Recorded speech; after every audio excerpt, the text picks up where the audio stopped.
ce n'est pas la tête. Beaucoup y croient avec la tête, une croyance raisonnée, intellectuelle, des choses de Dieu, une croyance théologique. Chers frères et sœurs, ça ne peut pas apporter une transformation. C'est le cœur, quand le cœur s'ouvre à Dieu, qu'on parvient à la justice. C'est une justice qui est imputée. Dieu l'a bâtie. Vous voyez, le tabernacle là, il y a une fête, il y a dans la Bible ce qu'on appelle des fêtes jumelées. Par exemple, la Pentecôte se faisait en même temps que la fête des prémices. D'accord, le jour de la Pentecôte, on présentait la loi de Dieu et le sacrificateur, les prémices, les premières récoltes là, il agitait ça devant le Seigneur comme ça, pour remercier Dieu. Et il y a des fêtes qui se succédaient en fait, et, qui se suivent. Il y a d'autres fêtes qui se suivent en fait. Par exemple, les expiations précédaient la fête des tabernacles. Les expiations, c'était la fête des égorgements. Il fallait passer par les expiations pour obtenir quoi? Le pardon, afin que Dieu nous impute sa justice. C'est une justice qui est imputée. Ce n'est pas une justice religieuse, une justice humaine, hein, où on peut se croire parce qu'on fait ça, je suis juste. Non, c'est une justice que Dieu impute parce qu'il y a un animal qui a été sacrifié. Alléluia. C'est la justice que Dieu nous impute. On n'y est pour rien. Tout simplement parce qu'on a reconnu Christ dans notre vie. Et maintenant, on rentre dans le tabernacle, dans la fête. Alléluia. Dans la fête, la joie du salut, chers frères et sœurs dans le Seigneur. Et il dit ici, et donc c'est en croyant du cœur qu'on parvient, qu'on reçoit cette justice-là, la justice de Dieu. On est comme une personne nouvelle, comme si on n'avait jamais péché, mais ça ne s'arrête pas là. Parce que Jésus n'est pas encore venu, nous devons laisser l'Esprit de Dieu achever ce qu'il a commencé le jour où nous nous sommes ouverts. Notre cœur s'est ouvert à la parole de Dieu. Donc, je disais qu'on ne peut pas boire la bouche fermée. Alléluia. Et la seule condition, il dit, l'esprit que devaient recevoir les croyants. L'esprit n'était pas encore donné parce que Christ n'était pas encore offert. Il a fallu la mort, il a fallu la crucifixion, la mort et la résurrection. Jésus a été enseveli 3 jours, il est ressuscité, il est revenu, il a été vu par ses disciples, il a soufflé sur eux, pour qu'ils comprennent les Écritures, où il les a fait la promesse de ne pas s'éloigner de Jérusalem, qui est lui-même l'image de la sainteté de Dieu. On veut le Saint-Esprit, mais on ne veut pas la sainteté, ça ne marche pas. On veut manifester les dons spirituels, mais loin de la sainteté de Dieu, c'est impossible, c'est en opposition, ça ne peut pas se faire, chers frères et sœurs. Alléluia. Les miracles authentiques, il faut que tu acceptes la sainteté, de marcher dans la sainteté de Dieu. Tu vas produire des miracles qui viennent du ciel, d'accord? Dieu va opérer ces miracles. Donc, ils ne vous éloignez pas de Jérusalem et ils ont obéi à la voix de Dieu. Ils sont restés à Jérusalem, chers frères et sœurs, attendre ce que le Seigneur avait promis. Ils jeûnaient, ils priaient, ils adoraient Dieu. Et nous voyons que 10 jours après son départ, il y a eu l'effusion de l'Esprit Saint. Pierre, tous les 120 qui étaient dans la chambre haute, ils étaient remplis du Saint-Esprit. Il y avait des langues posées, des langues étrangères, chers frères et sœurs, mais c'était des langues ordinaires, d'accord, sur des hommes et sur des femmes, parce que à Jérusalem, là, le jour-là, ils étaient, les Juifs, tous les Juifs qui habitaient l'étranger étaient là. Il y avait des gens qui avaient, y compris ça, des Juifs de naissance, d'origine, mais aussi des Juifs d'adoption. Ceux qui n'étaient pas nés de père et de mère juifs, mais qui avaient épousé la foi juive. Par exemple, des Italiens qui n'étaient pas juifs, mais qui judaïsaient. Parce que les langues qui se manifestaient dans la vie des uns et des autres, c'était des langues étrangères. L'arabe était parlé. Il y avait des Arabes qui avaient épousé la foi juive. D'accord? Et ils suivaient cette religion-là, en fait. Et ils ont entendu les merveilles de Dieu en arabe, en latin pour les Italiens, les Éthiopiens aussi. Donc, il y avait des langues africaines qui étaient parlées, mais c'était les merveilles de Dieu. Et Pierre va expliquer, parce que certains pensaient qu'ils sont ivres de vin, on dit, mais à cette heure-là, c'est impossible. Il va leur expliquer. Voilà, donc la parole de Dieu, en parlant, en leur rappelant la promesse que Dieu avait faite dans le livre de Joël, que dans les derniers temps, je reprendrai de mon esprit sur toute chair, fils et filles prophétiseront, les jeunes auront des visions, sur mes serviteurs, sur mes servantes. Donc les hommes et des femmes, les 120, le feu de Dieu était en eux, ils étaient dans le feu en eux. Chers frères et sœurs, c'est ça, Dieu veut une église en feu. D'accord? Le feu, ce n'est pas seulement pour les pasteurs, pour les prédicateurs. D'accord? On voit ici la promesse, c'est pour les croyants. C'est-à-dire que le seul critère pour recevoir le baptême de l'Esprit, la puissance de Dieu, le revêtement du ciel, c'est de croire. Alléluia. De croire, Dieu libère l'Esprit. Alléluia. Il n'est pas dit ici qu'il faut appartenir à une dénomination quelconque. Ils ont cru et l'apôtre Pierre a prêché. Il y a 3000 personnes qui se sont converties, touchées par le Saint-Esprit. Pierre n'a pas dit, oh là là, il ne faut pas être un opportuniste, d'accord? Ce n'est pas parce que les gens viennent à toi ou Dieu manifeste ses merveilles avec toi que tu vas dire, dis donc, mon ombre guérit là. Les gens se placent sur mon ombre et guérissent. Ah ben, attends, franchement, je peux construire, comme les gens viennent, je vais construire ma part de royaume aussi. Avec ça, où je veux me faire de l'argent sur des personnes avec le don de Dieu. Mais je dis, tu vas aller dans le lac de feu, hein. On ne vend rien du tout. Tu n'as pas le droit de vendre, hein. C'est gratuit, ce que Dieu nous donne. Même les enseignements, tu ne peux pas faire des enseignements et tu te mets à vendre les prédications. Chers frères, c'est 1 euro, 2 euros, 3 euros, 4 euros. Tu fais aux enchères 2 CD achetés, un CD gratuit. Ah non, chers frères, c'est dans le Seigneur. C'est gratuitement. On impose les mains gratuitement. On consulte les gens. Des rendez-vous, c'est gratuit. Tu ne peux pas faire comme un médecin. 25 euros la consultation. Pour les gens qui veulent recevoir des conseils, chers frères. Mais tu n'as pas appris ça dans une école. Ce sont les dons de Dieu. Alléluia. Tout le monde peut être séduit, chers frères. La plupart des gens qui sont tombés dans le commerce aujourd'hui, ils n'ont pas commencé. Ils réprimaient le commerce. Mais après, à un moment passé, il y a des pressions. Il y a des gens qui les entourent, qui ne sont pas renouvelés. Mais tu sais, tu peux faire ça, tu peux mettre ça, tu peux mettre ça. Attention. Quand ça sort des Écritures, je ne dis pas qu'on ne peut pas écouter les conseils, mais quand ça n'écarte plus avec la Bible, il ne faut pas accepter ça, chers frères et sœurs. Sinon, tu vas te retrouver, tu n'as plus l'Esprit de Dieu en toi. Et si l'Esprit de Dieu part, mais tu es à la merci du diable. Hein. Donc voilà. Et ici, donc la seule condition, c'est recevoir, c'est croire pour recevoir l'Esprit Saint. Alléluia. Il faut croire. Et pour croire, il faut avoir soif. Il dit, si quelqu'un a soif, qu'il vienne à moi et qu'il boive. Il faut avoir soif de qui? Il faut avoir soif de Jésus. Il faut avoir soif plus que toute autre chose. Hein? Pas avoir soif d'un homme, d'une femme, de l'argent. Tellement on a soif de l'argent. Si on peut chercher Dieu comme on cherche l'argent là. Tout le monde cherche l'argent. Hein? Hein? Pour le travail, on ne s'amuse pas avec son travail parce qu'on sait que si on ne va pas travailler, ben, notre salaire va être amputé. Tu vois? Et on court. Donc c'est comme ça, si on pouvait courir cette énergie-là, si on pouvait la mettre à chercher Dieu, peut-être qu'il y a longtemps que le Seigneur serait revenu. Nos vies seront remplies de lui, chers frères et sœurs. Alléluia. Il va nous remplir à ras-bord. Je vous dis la vérité. Hein? Comme David pouvait dire que sa coupe déborde. La coupe de notre vie va déborder de la présence de Dieu. Et c'est beau quand nous témoignons sous l'influence de l'Esprit Saint. Quand nous prêchons sous l'influence de l'Esprit Saint. Ouais, ce matin, je ne force rien. Chers frères et sœurs dans le Seigneur, sous l'influence de l'Esprit Saint, c'est facile, c'est dur, parce qu'il y a des pressions, il y a des luttes au-dedans de toi. Satan te présente des péchés, les femmes. Vas-y, tu vas faire comment? Il faut que tu te soumettes si tu veux te maintenir. Parce que les visitations, on en aura. Dieu visite son peuple, mais qu'est-ce que tu en fais des visitations du Seigneur? Il faut se maintenir, chers frères et sœurs. Et plus tu te maintiens, plus Dieu rajoute. Ta vie va croissant, ta vie va prospérant, chers frères et sœurs, dans les choses de Dieu. Tu vas grandir, tu dois croître jusqu'à ce qu'on atteigne la statue de Christ. Être un mini-Christ sur la terre, c'est possible. D'accord? En fuyant tout simplement, en fuyant le péché. Chers frères et sœurs, dans le livre c'était comment on appelle ça?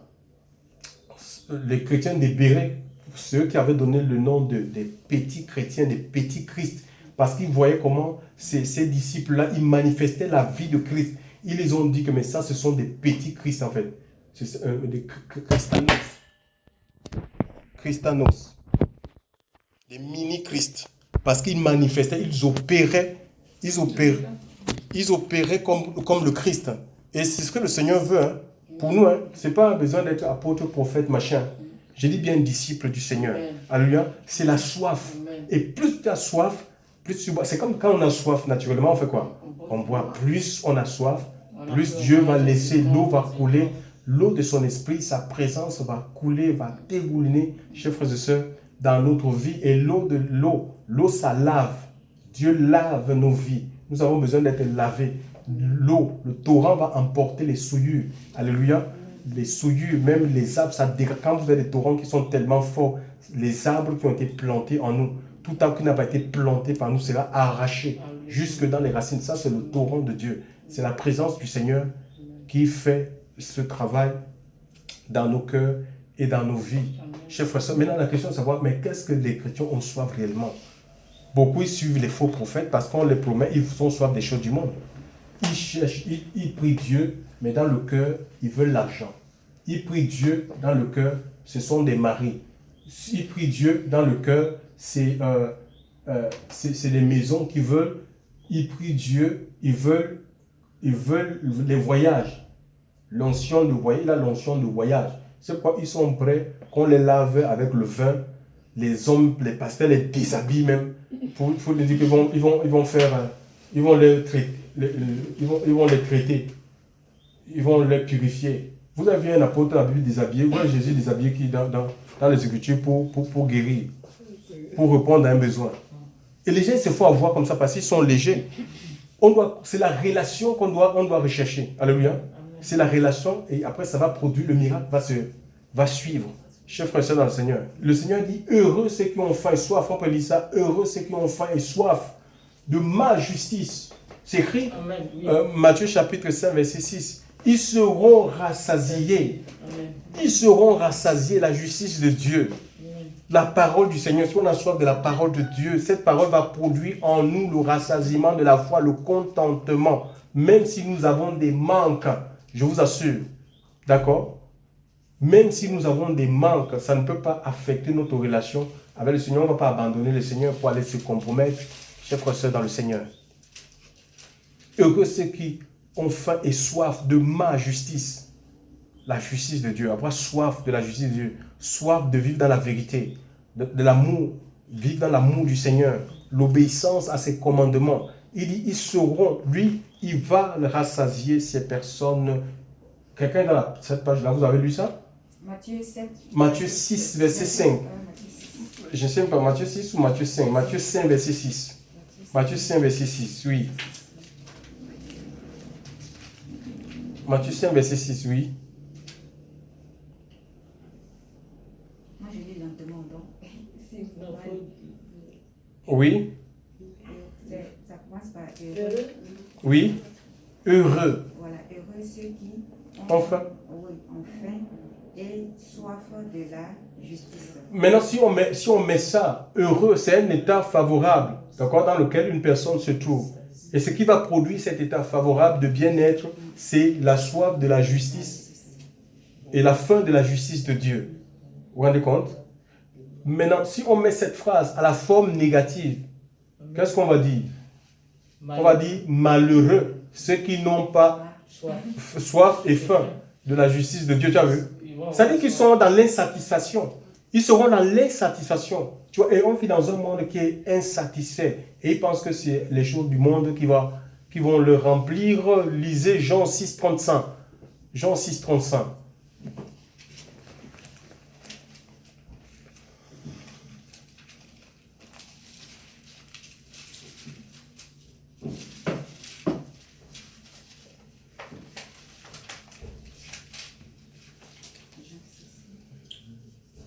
Jean 6, verset 35. Jésus leur dit, Oui, oui. Jésus leur dit, je suis le pain de vie. Celui qui vient à moi n'aura jamais faim, et celui qui croit en moi n'aura jamais soif. Ah, voilà, il dit que celui qui vient à moi n'aura jamais faim. Ça veut dire qu'il va couper la faim. Il va étancher ta soif. La condition, c'est aller quoi? C'est pas dans un bâtiment. Hein. C'est aller à lui. C'est pas aller à un pasteur. Hein. Non. Oh, le pasteur, là, lui, il a plus... C'est le meilleur, il a plus d'onction. Non. Il dit aller à Jésus. Alléluia. Chers frères et sœurs, bâtir sa relation avec le Seigneur. Il va couper la faim. La faim des choses du monde. La faim du sexe. l'envie de pratiquer le péché sexuel sans être marié. Lui, il coupe ça. La soif des choses de la chair. Il va couper cette faim-là pour te rassasier de sa présence. D'accord? Pour supporter. Tu vas supporter, tu as sa présence qui te permet de supporter, d'attendre le temps de Dieu, le temps de la visitation. Parce que si ta vie n'est pas dans l'Esprit Saint, tu vas manquer les visitations. D'accord? Tu ne seras pas au bon endroit, au bon moment pour être béni. Tu vas manquer la bénédiction de Dieu. D'accord? C'est le Saint-Esprit. Si vous lisez l'histoire de Siméon, Siméon, alors qu'il n'était même pas dans le temple, on a amené l'enfant Jésus dans le temple c'est dans le livre de Luc, hein, pour le présenter au Seigneur, parce que la loi de Moïse exigeait que le 8e jour, on doit circoncire l'enfant. Il était chez lui et le Saint-Esprit l'a poussé pour aller, parce qu'il avait reçu auparavant qu'il ne mourrait pas sans avoir vu Jésus, en fait, sans avoir vu la consolation d'Israël. Il a été poussé par le Saint-Esprit parce que c'est un homme qui craignait Dieu, chers frères et sœurs. D'accord? Et l'Esprit de Dieu l'a amené et il a béni le Seigneur. Alléluia. Il a donné des paroles même à Marie qui se sont accomplies plus tard, chers frères et sœurs, dans le Seigneur. Il faut être dans l'Esprit Saint. C'est le repos. L'Esprit de Dieu apporte le repos dans ta vie.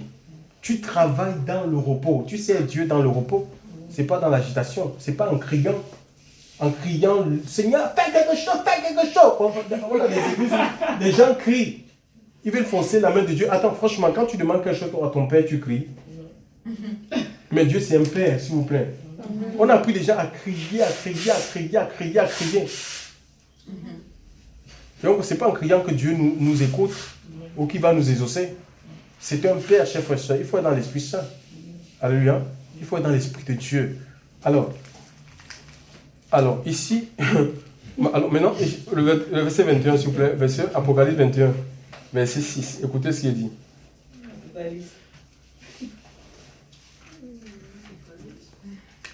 Apocalypse 21, verset 6. Apocalypse 21, verset 6.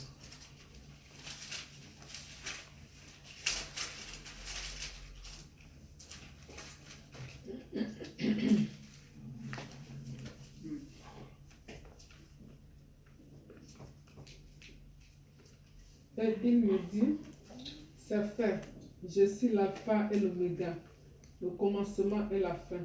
Et celui qui a soif, je donnerai de la source de l'eau vive, l'eau de vie, la source de l'eau de vie gratuitement. Ah voilà. Donc il dit, celui qui a soif, je donnerai. C'est le Seigneur lui-même qui donne. Alléluia. Nous voulons ce qui vient de Dieu. D'accord? Ce qui vient de Dieu, c'est pur. Alléluia. C'est pur. Ce qui vient du Seigneur. Il dit, je vais donner gratuitement. Ça dit qu'on n'achète pas. Donc, si vous avez affaire à un pasteur qui vous dit, pour recevoir ta prophétie, il faut payer pour sceller ta prophétie. Par exemple, il te prophétise et te dit, maintenant, scelle ta prophétie pour qu'elle s'accomplisse. Mais il y a un souci là. Je n'ai pas besoin de sceller avec de l'argent. Surtout, il donne un montant qui te fait mal. Pour sceller.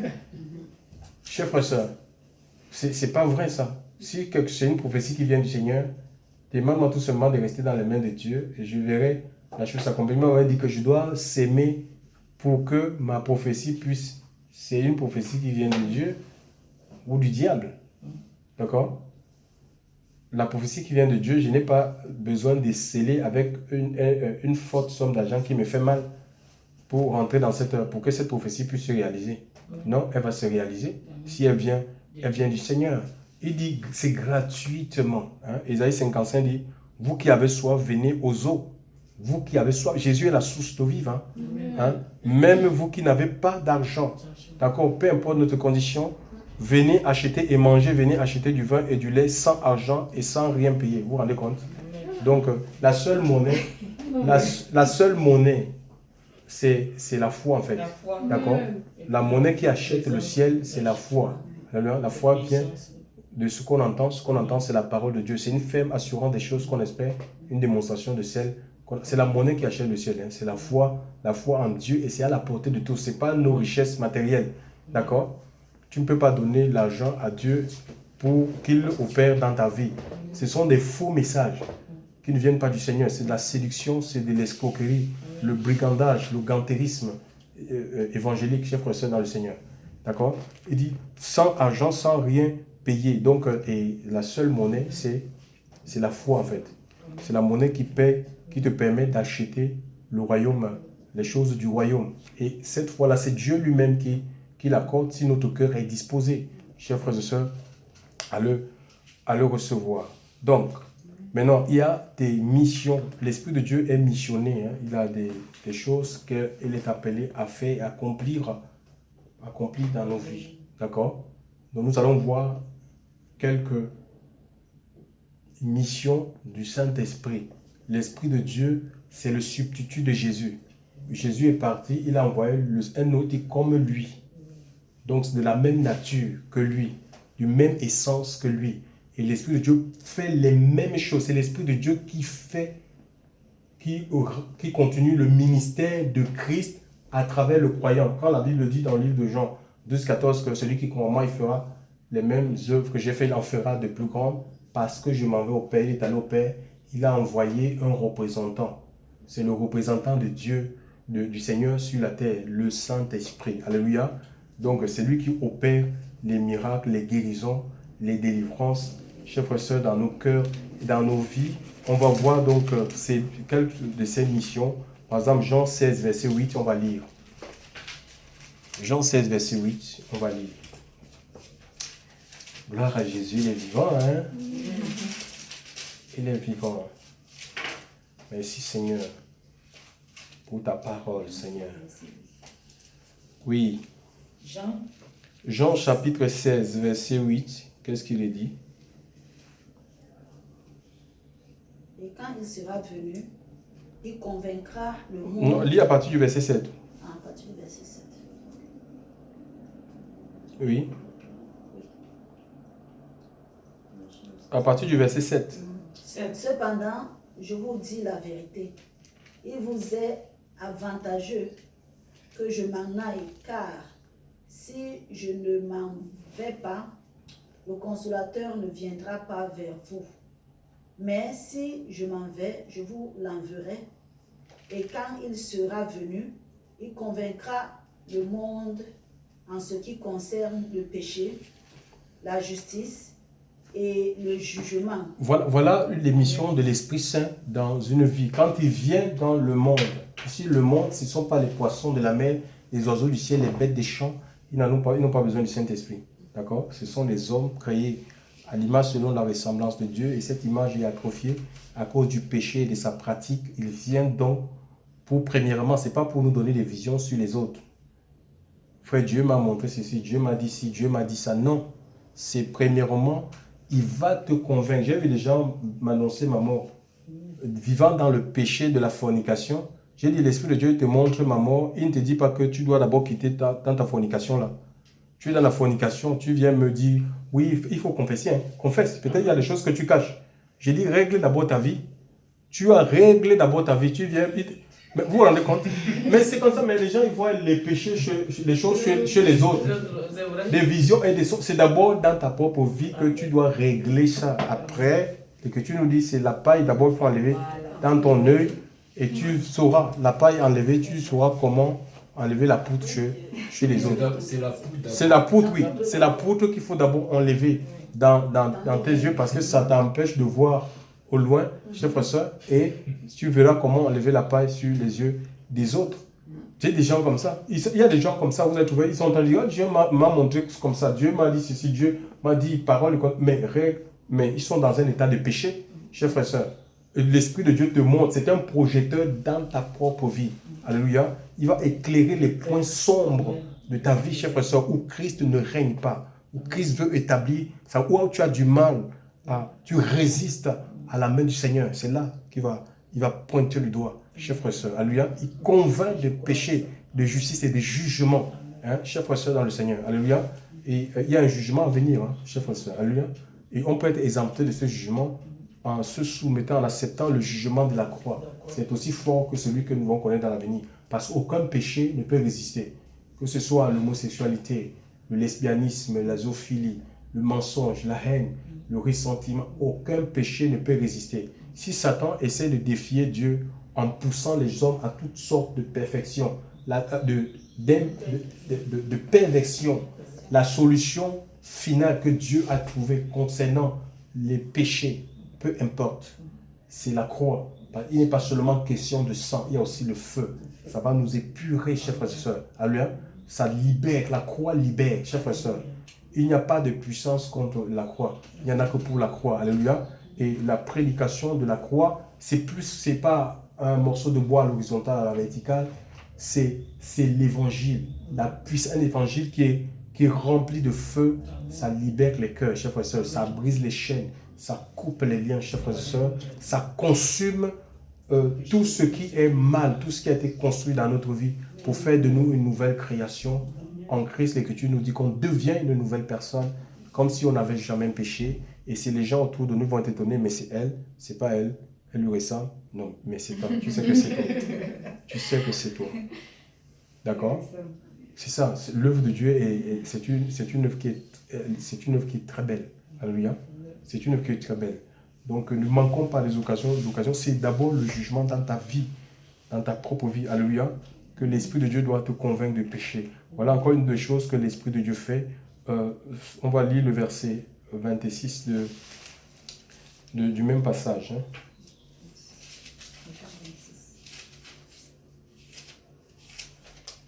Le verset 26. Non, attends.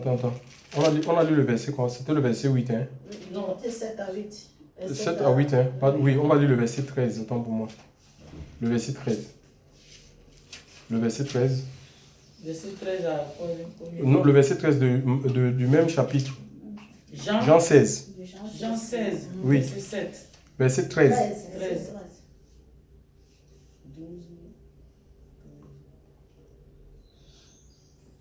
Donc, dis à partir du verset 12 même déjà.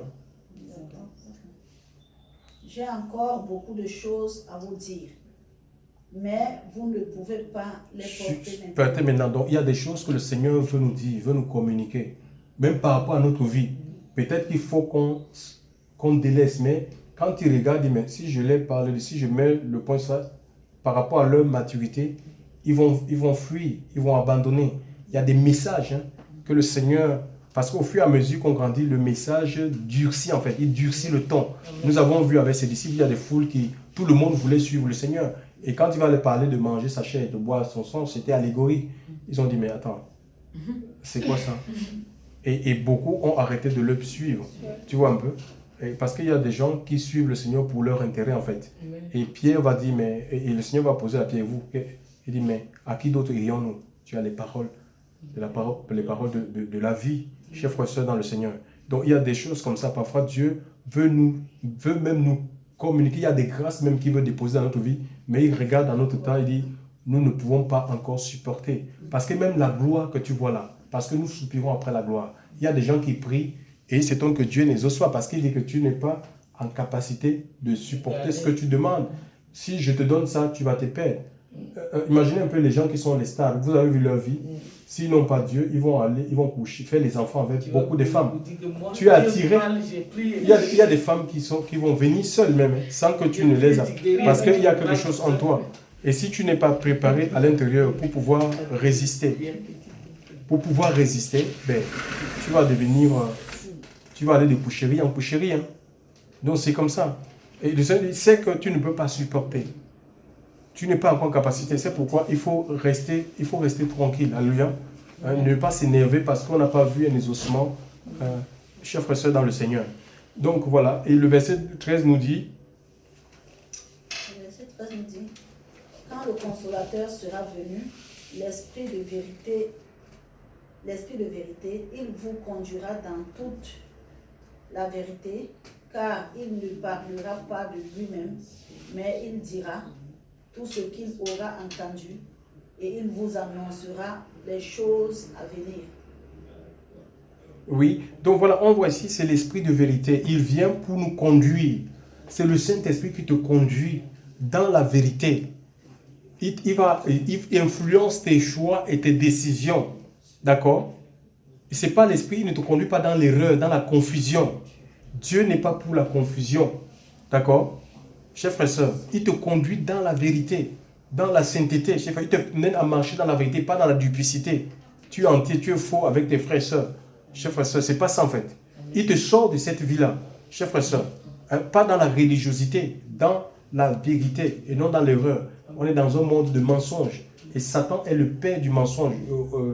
Jean chapitre 8, verset 44. Satan en est le père, il est le père du mensonge. Et l'Esprit de Dieu ne nous conduit pas dans le mensonge, dans la fausseté. Chers frères et sœurs, dans la vérité, alléluia, il vous guidera, il va guider tes choix, tes pas, tes décisions, pour que tu ne tombes pas dans l'erreur, dans le malheur.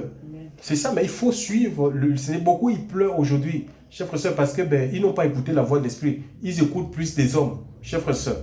Hein?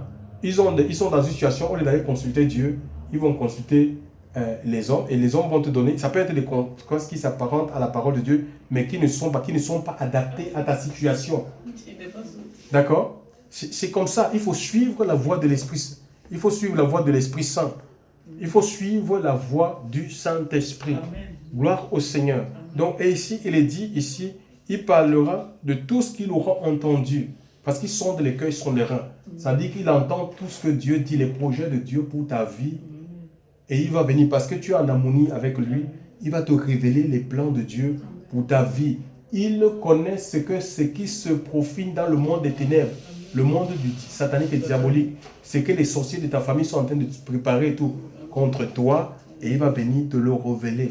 Que fais attention à ça, à ça. J'ai vécu ça, il y a un pasteur qui faisait des plans contre ma vie. Il ne voulait pas que j'épouse Françoise. Hein. Et le matin comme ça, l'Esprit de Dieu me dit qu'il va te convoquer. Et ce qu'il va te dire, ne suis pas. Tu vois un peu, non? Qu'il est jaloux, ne suis pas. Ne suis pas ses conseils. Et quand je suis allé dans son bureau, il me dit, voilà, que ce n'est pas une sœur pour toi. Que, voilà, il y a des bonnes servantes là. L'autre, elle est diaconesse, parce que tu es un homme de l'onction et tout ça. Il te faut une bonne servante. Vous vous rendez compte? Le Seigneur m'a dit de ne pas suivre ce genre de conseils. Et moi, Dieu m'avait révélé que la sœur, c'est mon épouse. Vous vous rendez compte? Et c'est comme ça que tu peux être influencé, parce qu'on dit que c'est un homme de Dieu. Nous avons dans la Bible le vieux prophète qui a trompé le jeune prophète pour faire ce que Dieu ne lui avait pas commandé. Vous vous rendez compte? Donc, c'est des choses qui arrivent en fait. Hein. Et il y a des gens comme ça qui empêchent les enfants de Dieu de vivre la bénédiction du Seigneur, qui ont volé les vocations des enfants de Dieu pour qu'ils soient à leur service. Beaucoup souffrent. Et ils doivent quitter dans cet état, comme ils sont dans des liens. Et quelquefois, Dieu même, il te montre, il t'avertit, mais tu es là, tu dis, est-ce que c'est vraiment le Seigneur? Et tu es dans une forme d'esclavage, chers frères et sœurs. Alléluia. Et pourtant, le Seigneur a tout accompli. Nous ne voulons pas les pseudo-libertés. Beaucoup ont acquis une pseudo-liberté. Nous voulons une totale liberté. Le Christ, la vérité, il dit que vous connaîtrez la vérité vous rendra libre. Donc, l'Esprit de Dieu veut nous conduire dans la vérité qui va affranchir nos vies. On va d'affranchissement en affranchissement jusqu'à ce que le Seigneur va venir.